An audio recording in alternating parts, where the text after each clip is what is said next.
انا دلوقتي في فيتنام، من البلاد اللي للاسف اكتشفت انهم لسه بياكلوا كلاب وقطط. لما زرت فيتنام اكتشفت أصعب معلومة ممكن أعرفها كواحدة بتحب الحيوانات وبتنقذ القطط والكلاب من الشارع. ما تفهمونيش غلط، البلد جميلة جدا واحترام الثقافات من مختلف البلدان ده أمر واجب. أنا عشت في البلد دي تجربة من أمتع تجارب حياتي، وعلى عكس المتوقع كل بيت تقريبا لازم يبقى مربي فيه كلب أو قطة. يعني الحمد لله مش كل الناس لسه بياكلوهم، بس أنا أكيد كنت بتفادى إن أعدي من أي مكان ممكن يكون بيبيع لحمة الكلاب والقطط. فكرة الموضوع ذات نفسها وجعاني، فأنا مكنتش متخيلة أنا في بلد غريبة وممكن أشوف المنظر ده قدامي. انا كان ممكن يطلع مني رد فعل ايه، بس لما سالت اهل البلد عرفت ان في نوع معين من الكلاب والقطط هو بس اللي بياكلوه، وهي سلاله الكلب الفيتنامي، لانها مرتبطه عندهم بعادات وتقاليد، ولسه في سكان في الجزء الشمالي من البلد بياكلوا لحمه الكلاب احتفالا بمناسبات معينه. يقال ان الموضوع ابتدى وقت الاحتلال الفرنسي لفيتنام والحرب العالميه الثانيه اللي تسببوا في مجاعه رهيبه سنه 1945 اللي تقريبا توفى فيها فوق المليون شخص، وبسببها خلى الناس تاكل اي حاجه متاحه قصادهم بما فيهم الكلاب والقطط. ومن وقتها بقى في اعتياد اجتماعي في بعض المناطق على ده.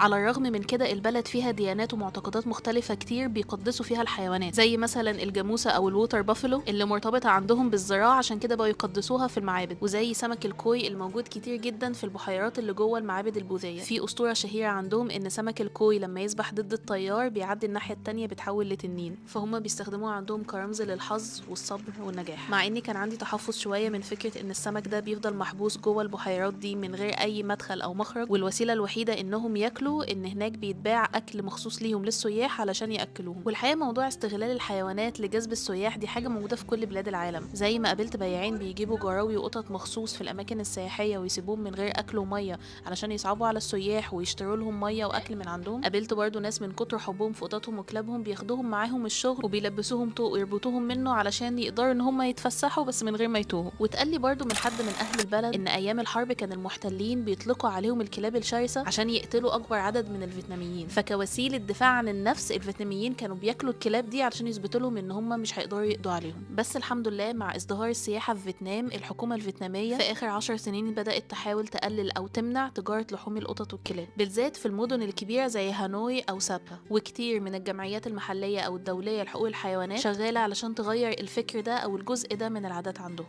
سبحان الله، فرق التعامل مع كلاب وقطط الشارع ما بين عندنا وعندهم، عندنا بيتسموا وعندهم بيتاكلوا. يعني الكلاب والقطط هيفضل محكوم عليهم بالعذاب في كل دول العالم لحد امتى؟